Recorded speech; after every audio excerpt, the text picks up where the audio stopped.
নমস্কার বন্ধুরা, আমি শ্যামলী কিচেন উইথ ভিলেজ ফুডে আজ একটি নতুন রান্নার ব্লগ নিয়ে আপনাদের সামনে হাজির হয়েছি।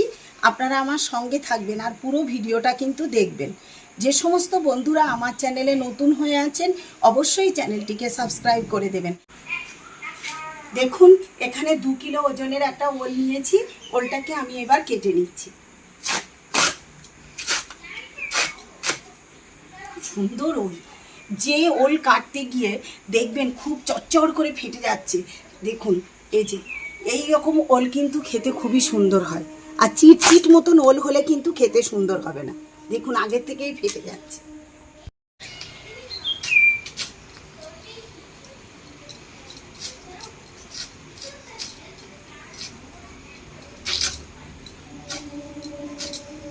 ওলটাকে আমি এরকম ছোট ছোট সাইজ করে কেটে নিচ্ছি।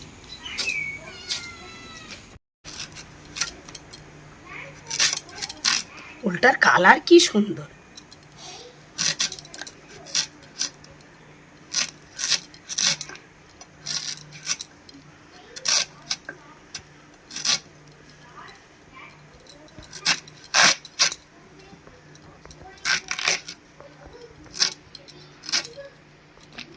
বন্ধুরা, অর্ধেকটা ওল কিন্তু আমরা কেটে নিয়েছি।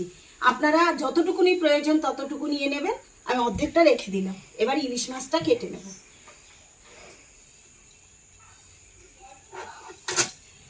এখানে প্রায় 1 কিলো 200 ওজনের ইলিশ মাছ আছে। ইলিশ মাছটা দেখুন কি সুন্দর।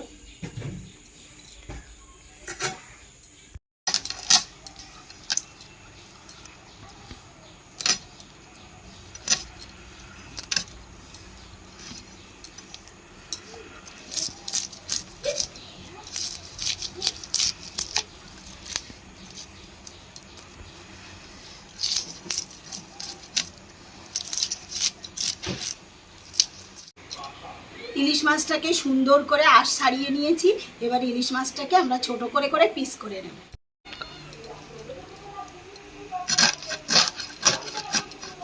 বাপরে, কি রক্ত! এখানে পিত্তিটাকে ফেলে দেব। মাছটায় ডিম হয়নি, তেল হয়েছে। এই মাছটা খেতে সুন্দর লাগবে।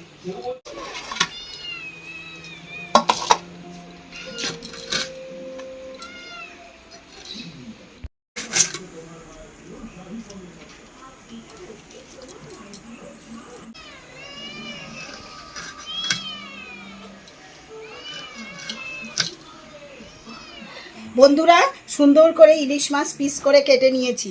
এবার ওল আর ইলিশ মাছ ধুয়ে নিয়ে ফিরে আসি। নারকেলের দুধ দিয়ে ইলিশ মাছ রান্নার জন্য একটা আস্ত নারকেল এখানে কুড়িয়ে নিয়েছি। এবার নারকেলটার মধ্যে আমি গরম জল করে রেখেছি। এই গরম জল দিয়ে খানিকক্ষণ ভিজিয়ে রাখবো, তাহলে নারকেলের দুধটা খুব ভালোভাবে বার হয়।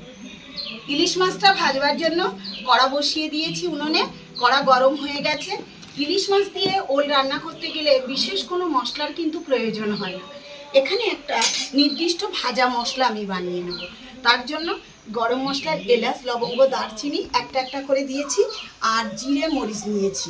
গোটা জিরে মরিচ আর গরম মশলার এলাচ, লবঙ্গ, দারচিনি খালি কড়াইতে আমি হালকা ভেজে নেব। ভেজে হামানদিস্তায় গুঁড়ো করে এই মশলাটাই দেব। এবার আমি খালি কড়াইতে গোটা মশলাগুলো একে একে দিয়ে দিচ্ছি।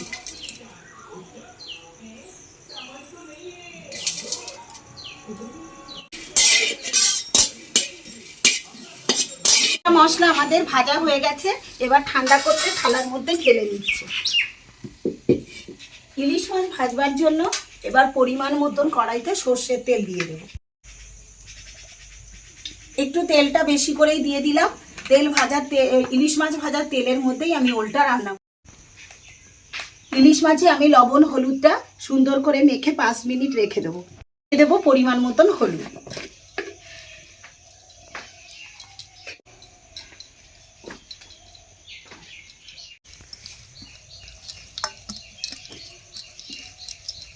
তেল গরম হয়ে গেছে। তেলের মধ্যে ইলিশ মাছগুলো দিয়ে দিচ্ছি। বন্ধুরা, আপনারা কিন্তু অতিরিক্ত ইলিশ মাছ শক্ত করে ভাজবেন না। এপিট ওপিট হালকা লাল হবে, ইলিশ মাছ তুলে নেবেন। নাহলে অতিরিক্ত কড়া করে ভাজলে সেই ইলিশ মাছ রান্না করলে খেতে কিন্তু স্বাদ পাওয়া যায় না। এবার ইলিশ মাছটা দিয়ে দিচ্ছি।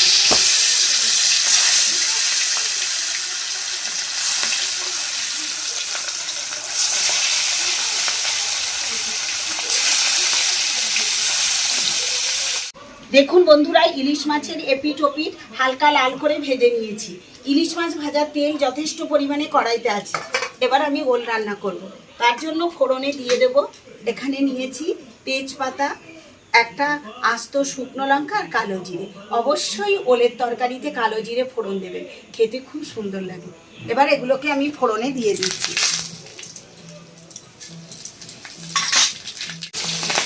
এখানে শুকনো লঙ্কা আর আদা বাটা বেটে নিয়েছি, দিয়ে দিচ্ছি। বন্ধুরা, মাটির তলার যে কোনো জিনিস, ওল, কচু, আলু, এরকম ওল রান্না করতে হলে অবশ্যই কিন্তু আপনারা একটু আদা বাটা দেবেন। মাটির তলার জিনিসে আদা বাটা দিলে খেতে খুব ভালো লাগে। ভালো করে কষানো হয়ে গেছে, এবার কেটে রাখা ওলটা দিয়ে দিচ্ছি।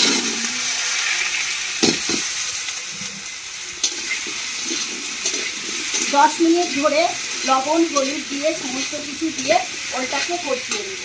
এই জন্য এবার আমি লবণ দিয়ে দিচ্ছি। ওলটা একটু বড় বড় করে কাটা হয়েছে, এই জন্য হলুদটা আগে দেবো না। অর্ধেকটা পরিমাণে ওল যখন সেদ্ধ হয়ে যাবে তখন আমি হলুদ আর মাছ দিয়ে দেবো। নারকেল কোড়ার মধ্যে আমি গরম জল দিয়ে রেখেছিলাম, এটা ঠান্ডা হয়ে গেছে। এবার একটু চটকিয়ে নিচ্ছি।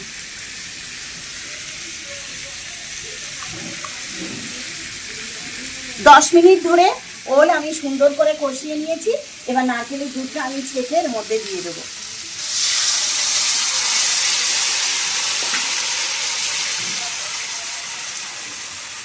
বন্ধুরা, ওল অর্ধেকটা পরিমাণে সেদ্ধ হয়ে গেছে। এবার আমি ভেজে রাখা ইলিশ মাছটা এর মধ্যে দিয়ে দিচ্ছি।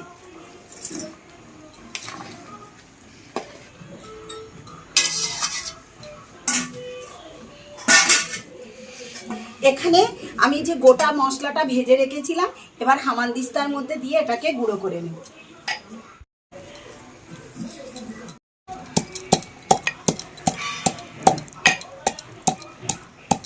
নারকেলের দুধ, ওল, ইলিশ মাছ আমাদের রান্না হয়ে গেছে। দেখুন ওলটা সুন্দর গলে গেছে। বন্ধুরা, একটা ওল চেপে দেখায়, দেখুন পুরো মোমের মতো গলে গেছে। এবার এর উপর থেকে যে ভাজা মশলাটা আমি করে রেখেছিলাম উপর থেকে ছড়িয়ে দিয়ে নামিয়ে দেবো। ওল, ইলিশ মাছ, নারকেলের দুধ রান্না হয়ে গেছে। দেখুন কি সুন্দর হয়েছে দেখতে। এবার এটাকে আমি খাবো। খাওয়ার জন্য অল্প একটু তরকারি থালায় নিয়ে নিচ্ছি। ঠান্ডা হয়ে যাক, খেয়ে আপনাদের বলছি কেমন হয়েছে। বন্ধুরা, রান্নাটা করার মধ্যে দেখে বলুন আপনারা কেমন হয়েছে, অবশ্যই কিন্তু কমেন্টস করে জানাবেন। বন্ধুরা, খেতে বসে গেছি। ওল দিয়ে ইলিশ মাছ দিয়ে তো দারুণই লাগে, তার সঙ্গে নারকেলের দুধ আছে, আর বেশিক্ষণ অপেক্ষা করা যাচ্ছে না।